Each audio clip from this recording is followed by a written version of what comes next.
I'm gonna leave it to Iris. Iris, is there anything you can do here? You know, I know this is a long shot, but Iris, is there anything you can do here? Oh, I know. A challenge. Don't worry, Hark. Iris is on the case. Meanwhile, please enjoy this recorded music. So, do we just stand around and wait, or... Thank you. Thank you for waiting. You. It took some doing, but I searched and found an exploit online for remotely hacking the scoreboard of Wild Rider. First, please reboot the game. With a shrug, I go through the unplug and replug routine. After it boots, of course, it's lost the score. Hacking through the game's built-in Wi-Fi now. The screen flickers, and the player's time now appears at the top of the leaderboard.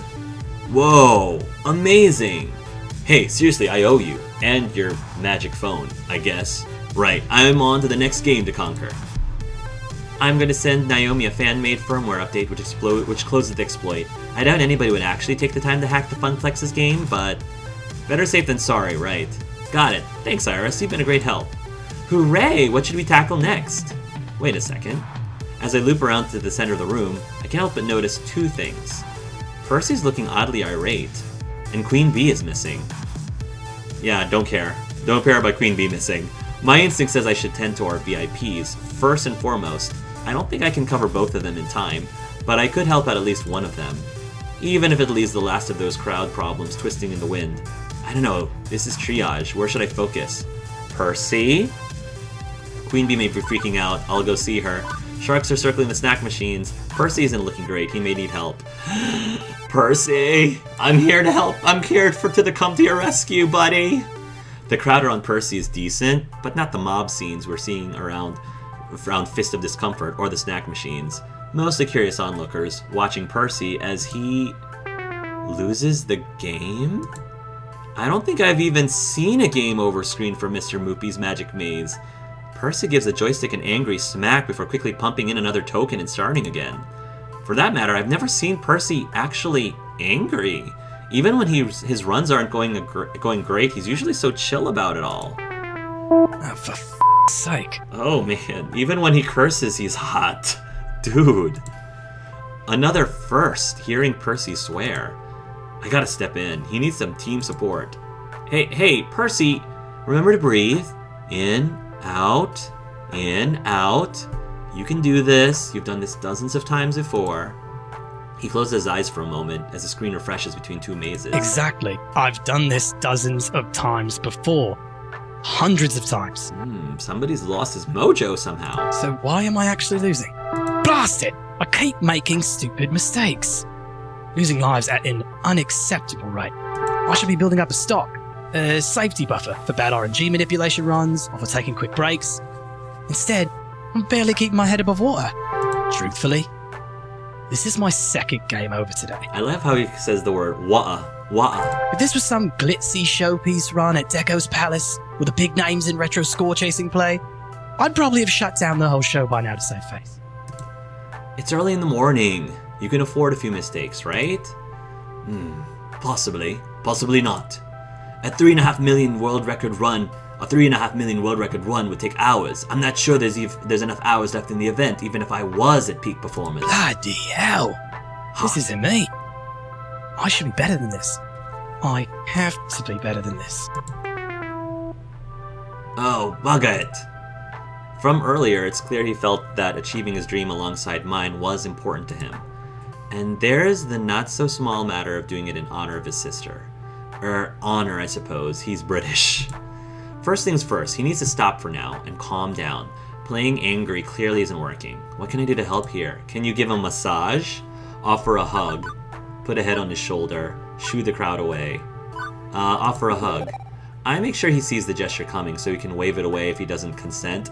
But he seems to sag a little, drooping as I give him a big side hug. I believe in you, Percy. I know you can do this. But you need to step away for a minute, get your bearings. Come back and try again, okay? Okay. He steps away from the game and the crowd to take a breather. You're right. Of course, you're always right. Something of a beacon for us all, you know? Me included. Me especially. Right. Step 2. As much as it may hurt him to admit it, he needs to accept the possibility that today just isn't the day. I've worked here long enough to know Percy's heart. He only finds peace in the game when he's at peace with himself. This pressure to succeed is too much. Today might not be your day, but one day you will conquer Moopy. Win or lose, you've made us all proud. All of us, remember that. You need to accept that you might not win right here and now. Win or lose, you've made us all proud. All of us, remember that. Percy, listen to me. Listen, please. Win or lose, we're proud of you. I'm proud of you. Your friends are proud of you. And you know what? Stella is proud of you, too. Didn't you already give me this speech earlier? And is it any less true than it was this morning? If I'm repeating myself, it's only because I need you to hear my words. I am proud of you, and I'll say it until you believe it, too. I suppose you're right. I'm letting no one down today but my poor performance. No one except myself, really. Rather unfortunate. Would that I could simply take a mulligan and try again. Would that there was time. I like the small detail of him remembering that I gave him the I'm proud of you speech before. So I like that he noticed that. If it's about winning the game while at FunPalooza, no.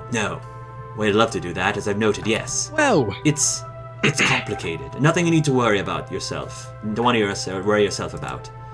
Percy, nothing to worry about at all. See, when you say things like that, I worry. It's like the dog sitting in a burning room saying, "This is fine."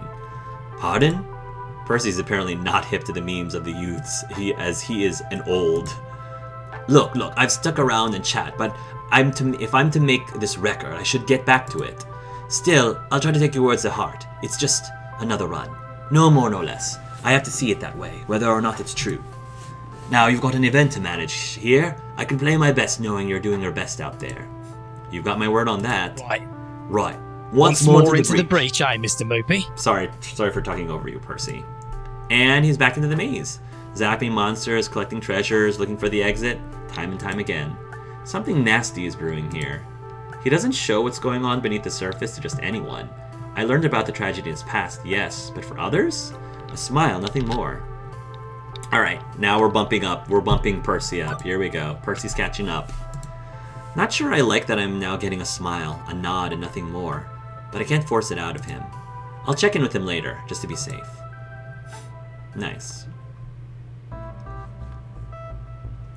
Half of FunPalooza in the can, half to go. I've been running myself ragged trying to catch every little problem, and there's still plenty left to do, but no sense not practicing self-care too. It's time to get my lunch on. And while a nice quiet moment to myself would probably help, what would help more would be a smidge of social interaction beyond crisis management. Percy and Queen Bee are obviously tied up in their own affairs, but everybody else should be open. Who could I lean on in my time of need? Naomi's still in her workshop, maybe she had company. Gavin could probably use a break from score wrangling. Ashley just ducked into the employees only room. Employees apostrophe S room, excuse me, it's the employee apostrophe S room. Teo's looking around Showtime stage, could be a good moment. No, I mean, I've hung around with Teo a lot. I think it's time to give Gavin some lovin', cause the guy could use some lovin'. I make my way around packs of gathered gamers to approach the prize desk. As I explained already, pole position and pole position 2 are different games. You can't just map your Fuji lap from one to the other. Oh, okay. Gavin sighs as the gamer wanders off. Hark, I don't envy you this job, that's for certain. Tell me about it. Listen, you want to get some lunch? It'd be a chance to clear your head and relax a bit. I suppose I can spare a few minutes, certainly. Eager to depart, Gavin leads the way as we head next door, away from the chaos and noise of the Funplex. Nice. I hope we see Matt and with the other guy again. My companion fetches a table in the crowded cafe while I memorize our order and carry it forth to Yon's service counter. I make my way to the front of the line, trying to keep the lunch order neatly arranged in my brain despite all the chaos of today's event. Well, look who's here. It's Ben and Matt. I'm looking. Nice, I'm so glad to see you both. It's our favorite arcade wrangler. Arcade minion? Arcade flunky? What's the right term? Event managers, actually. You know, those flyers for FunPalooza I asked you to pass out? It's my baby. Moving up in the world, I see. A proud parent of a shiny arcade baby. And yet, no invite for us to the baby shower. Why, I feel snubbed. Oh, really? Hark. That's rude of you. But seriously, we couldn't be prouder of you. And to think, when you first walked in these doors, you were still trying to figure out your place in things. Ben and I know a thing or two about finding your dream and sacrificing to make it happen. Long hours, hard work, Hard hours and long work, too. struggling to make ends meet. Having meetings to discuss how to end the struggles. Can't imagine how difficult it must have been for you to get to where you are now. It wasn't that difficult, honestly. I came up with a name, talked it up at Max, and that's it. Oh, I'd be on the lookout for hidden costs on the back end then. Speed bumps on the road of life to catch you unawares as you're soaring down the highway of success. But if you wreck your $500,000 imported sports car of business triumph, we'll be there to drown your sorrows in coffee. And donuts. And donuts. Don't forget the donuts, an essential component. Next order, please. I love these two. Is Ben and Matt supposed to be like Ben and Jerry? Shaking my head, I wander back to our table with lunch and Tao. As Gavin settles in to enjoy his lunch and his time away from FunPalooza, he relaxes a bit. So, tell me about yourself, for starters. I mean, we work together and you like pinball, I guess. I barely know anything about you beyond that. I suppose we have been remiss in exchanging such pleasantries, especially as we've been getting to know each other better. Very well. Where would you like to start precisely? At the start? I mean, why the arcade exactly? Because it's a losing prospect. Don't misunderstand me, I'd love for it to not be a losing prospect, and honestly, I'm pleased you're stepping up to help with that. I suppose, well, I like to bring order to chaos, just like a pinball. It requires a degree of finesse alongside a degree of luck. He likes to fix things. I can appreciate that. 2 factors my family simply does not understand. We don't have to get into family stuff if you don't want to. No, it'd go a long ways to explaining how I came to be where I am. It's fine. I suppose the best standalone example would be my father, constantly reminding me how he came from nothing and made himself into a business success, a gold standard. Except it's a lie. His father came from nothing, not him. Society wasn't exactly, let's say, advantageously arranged for the Coopers. In my grandfather's era, he had even more societal setbacks to deal with than usual, simply due to the color of his skin. Yeah, I saw that he was going that way. We've made great progress on such issues since the early 19Xs. Not a solved equation, not by far, but quite daunting during his particular chunk of history. Yeah, preach, brother. Despite that, with ridiculously hard work and a bit of cleverness, my grandfather recognized the technology sector as the right place to be at the right time and began his work there. He carved out a good life for his family and gave back to his community. His children would have the best schooling, the best home life, all the resources and comforts one needs to get a head start in life. Which, unfortunately, led to our family also becoming the absolute definition of class privilege. Bit of a double-edged sword. I can see that. My grandfather worked himself to death to give my father a makeshift golden parachute, but my father trivializes that to make himself look like a self-made man. He gives my grandfather no credit for any of it. Well, that stinks. My brothers and sisters, also supposedly self-made men and women, despite taking daddy's seed money to buy their own businesses, each and every one. If you ever want a shining example of meritocracy gone wild, look no further than the Cooper family. You could shatter a diamond with the power of our hubris. He pauses, biting his lips slightly. Apologies, going on a rant, aren't I? This is a really interesting family dynamic. I'm really glad that Gavin's opening up like this. It's okay, you can let your feelings out. Hypocrisy and injustice don't suit your irrationality. Have you ever told him how you feel? Hypocrisy and injustice don't suit your irrationality. I can see why this annoys you. Blatant lies and self-aggrandizing don't fit in your sensible worldview. You value honesty and open communication, and I'm guessing the chest-beating pride of your family didn't sit well. Precisely. I'm the lucky one. I don't buy into the rags to riches story, the one father used to manipulate my brothers and sisters.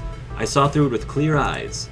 Eventually I opted to strike out on my own, without a loan from my father, to avoid being beholden to him, or to repeat his error. You must think me daft, turning down my family's wealth and taking up a position as accountant of a small family arcade. But I saw it as a challenge, a chance to be my own man, like my grandfather before me. I admire that so much, Gavin, and that just makes you so much sexier. The world gave him nothing. He came from nothing. But through hard work and determination, he did. He overcame. And while my brothers and sisters bought up tech companies, mashing up their projects together, then flipping them on the market once the value increased, I sought to take a failing enterprise, make it succeed, and stay with it. I'm not a love it and leave it man when it comes to business. I will overcome. I'm loving what he hears. And I like how he says I'm not a love it and leave it man. So that also could apply to relationships too. So that's me in a nutshell. A child of means who rejected those means and embraced the dream of madness.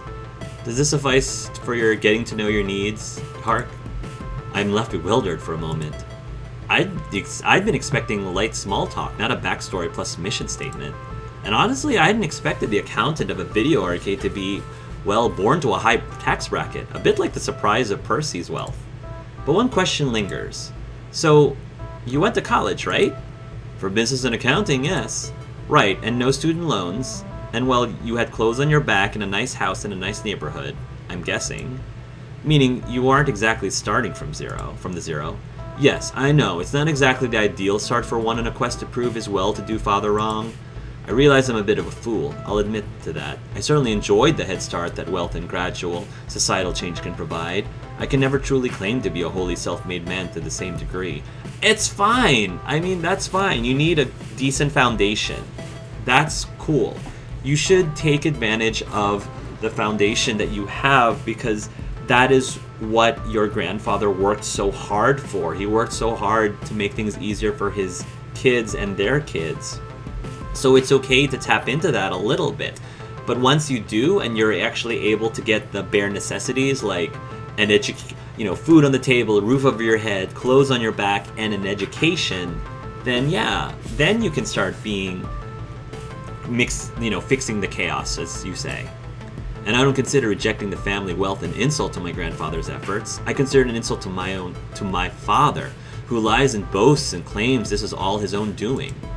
So while I cannot truly start from zero as my grandfather did, I intend to be as much my own man as I can be, to honor his legacy in my own way, and that will have to do.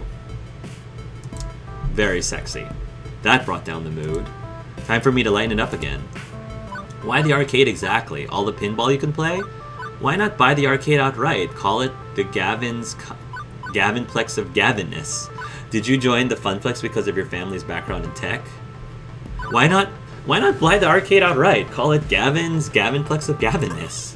So you completely turned down your dad's seed money. So you could have bought the arcade with that, installed solid gold joysticks on every game, name it the Gavinplex, make Ashley dress up in a giant-headed Gavin costume. That's an unsettling image.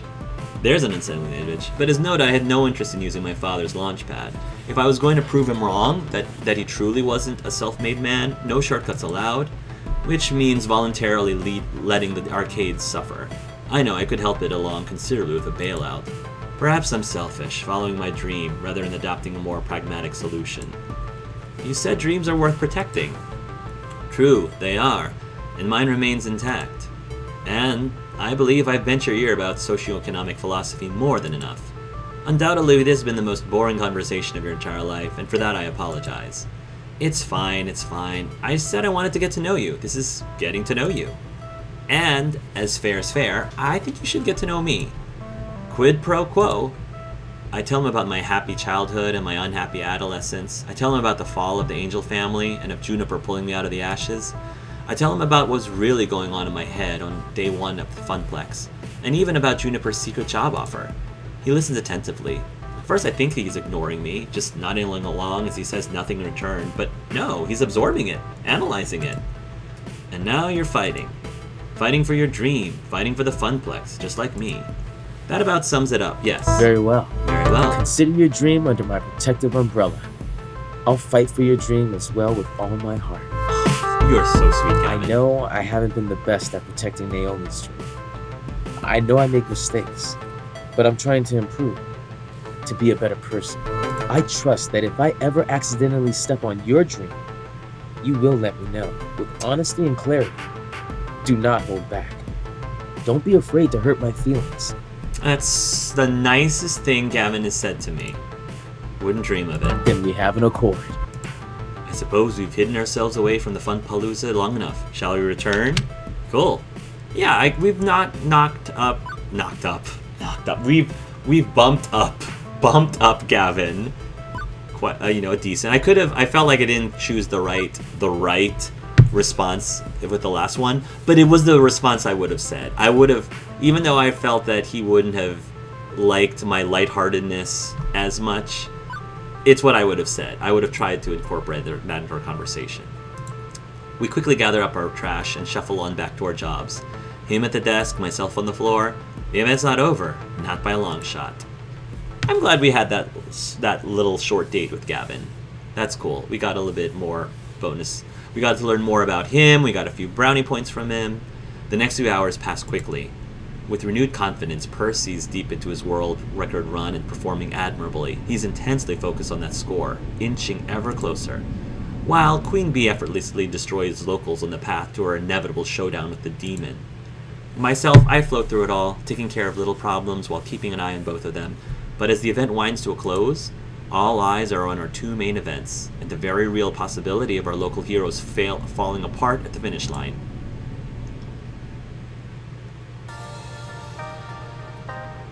Technically, the arcade-wide score completion is still on, but the crowds are ignoring the games in favor of crowding around Fist of Discomfort and Moopy. Percy's been on a solid run since his earlier fumbles. Queen Bee's been effortlessly destroying all competitors, as expected. But the demon has been matching her game for game, destroying all his opponents as well. And as predicted, grand finals will come down to Queen Bee versus the demon. Demon, shut her down. Take her down. And as for the magic, I'm sorry, I'm totally trolling Queen Bee right now, and I love it. And as for the magical world of Moopy, Percy's closing in on that world record. With the tape rolling and ready to submit to Twin Galaxies, the pressure's on. I helped Percy through his frustration. I could be there for him at the end too, but undoubtedly the tournament has a bigger crowd. I might be needed there. Nah. I can't be there for them. I can't be there for them both as much as I want to. I don't want to be there for them both. I want to be there for them for one of them. Who do I focus on? Percy's about to achieve his life ambition. I want to be there when it happens. Queen Bee is facing her toughest challenge yet. I should be in the corner for this fight. Heck no. Percy, all the way. I know our main event is Fist of Discomfort, but Percy's having a difficult day, judging by how frustrated he was this morning. I want to be there for the end of his run. The good news is that he's closing in on the world record, approaching 3.5 million. A small crowd has gathered to watch Percy's progress. Not as large a crowd as the one around Fist of Discomfort, but Retro still has a following on 20XX clearly. Almost there, you can do it! I gently push my way to the front of the crowd. Percy is deep in concentration as I see a bead of sweat slide down his brow. I'm sure it's a very sexy bead of sweat. How jealous I am about that bead of sweat. As much as I don't want it to take his focus off of Moopy, Percy could use a little check-in. Almost there? Almost there. The way he says that is so hot. Mr. Moopy glides through the maze after maze, point pressing by sticking around just long enough to grab all the dots, to zap all the monsters before exiting stage left. His expression is dead serious, absolute focus, in the zone. But I know once he achieves his dream he's been reaching for, we'll get our happy Percy back from the zone. He's playing well, much better than this morning. Good to see. Any minute now, just a matter of minutes before the world record is his, at long last. I'm almost... Percy? Almost. Something's wrong.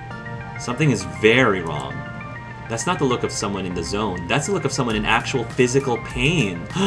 Percy's face becomes a sharp grimace as his hand clutches around the joystick hard enough to send Mr. Moopy down a dead end. His right hand clutches at his chest, every muscle in his body tightening. Oh no! Did Percy inherit the heart thing from the rest of his family that his sister has? That's so sad! Sweat's forming on his brow. If I didn't know any better, I'd think... No, not now. Not now. Okay, I am so glad I'm here with Percy right now. Oh no. Percy, your heart. Quickly he grabs my jacket with the same ferocity he was grabbing at his shirt. Please, just a few minutes. Don't do anything. Don't stop me yet. I can do this. Oh, I want him to finish, but I also don't want him to, I also care about his health and well-being. I don't want him to die. Not at the FunPalooza. That would be terrible, terrible publicity. Oh my gosh. Call 911 and stop the game.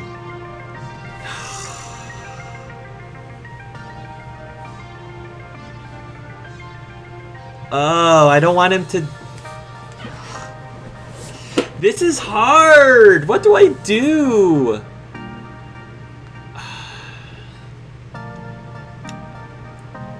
His sister would want me to... The thing is, his sister would want me to stop him. His sister would want me to stop him. That's the thing. She would want me to stop him.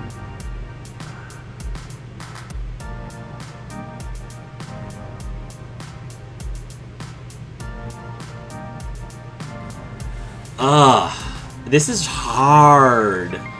Things just got real really fast.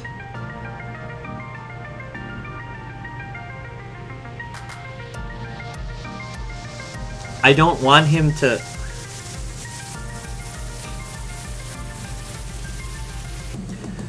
It's... One, I want him to live to try again. Even if he loses, he can do it again. He can live to see another day and do it again. You know, I don't want him... His sister would not want him to... It's a game. At the end of the day, it's his game. And his sister would want him to sacrifice his life just for a high score. That would not honor her. It would be a disgrace for her if he let this game cause his death, like Donna Michaels. Donna Michaels. Plus, it would be poor. It also would be like really poor policy to show people that we don't take safety first. Like as a company, we should always take the health of our patrons as number one. That should always be number one, even if they say don't stop, don't turn off the game. So I'm hoping this is going to be okay. Call 911 and stop the game. This is his dream finally realized. Defeat the high score. My dream is a spectacular event, one which will make Funplex soar. But neither of our dreams are worth his life. Not worth his life. Iris, call 911. Hurry. On it. I'm sorry, Percy. We need to get you to a hospital. I'm so sorry. I'm like starting to tear up. I feel so bad for him. And he might be angry at us, and I 100% understand why he would be ticked off. I understand. But at least he will hopefully be alive to have the privilege of being ticked off. At least he will have the privilege of being ticked off at me. Alive. Reluctantly, he lets go of the joystick, leaning heavily on the cabinet as Moopy dies 1,000 deaths. At least without the need to focus on the game, he's calmer. Don't blame yourself, please. It's not your fault. I just... Ugh. Shh, ambulance will be here soon. You'll be fine, I promise. Please. Don't make promises that are beyond your ability to keep. Gavin, can you help me? Nodding quickly, Gavin moves to Percy's side, assisting me in getting him off the stool and lying down on the ground. Gavin takes a moment to direct the ever-growing crowd. Funny how emergencies always draw way more attention than the event way more the attention that the event itself. It should be than the event itself. I need everyone to back away and give Percy some space. An ambulance will be arriving soon and I need a clear path. The crowd murmurs, some of them feeling uncomfortable, wandering off to the Fist of Discomfort finals, which are clearly wrapping up from the sound of it. Others make a clear path, but stand around watching and waiting. I wonder what would have happened if I did end up going to Queen Bee. Would Percy just drop dead? That would be really sad. If Percy just dropped dead just because I chose not to go into his corner. This isn't how I wanted it to end. It's not ending, Percy, that's the thing, it's not ending. You still have time. I'm making sure you have time. It's not over. It's just over for now, okay? I'm with you. I'm here with you. Focus on me. We'll get through this. I suppose. Thank you. I'm sorry to burden you with this. A few minutes later, the ambulance approaches and 2 EMTs rush into the arcade, rolling along the stretcher.